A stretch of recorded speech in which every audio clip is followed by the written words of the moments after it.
KFB stands for knit front back. It starts off like a normal knit stitch, however you don't slide this stitch off your left needle straight away. So let's start with the knit, and then we stop at this point. We're going to bring this needle out to the side and then knit through the back loop, and now we bring it off the needle. That's one KFB stitch done. I'm going to knit a normal stitch and then do it again.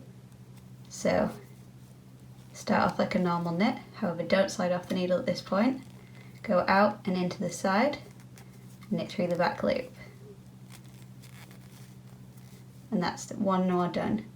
Sometimes your pattern will say KFBF, which is the same thing again, except you're ending with another knit stitch through the front. So you go knit, keep it on, knit through the back loop, and still keep it on, and then go back in through the front again, and knit one more time, and that's KFBF.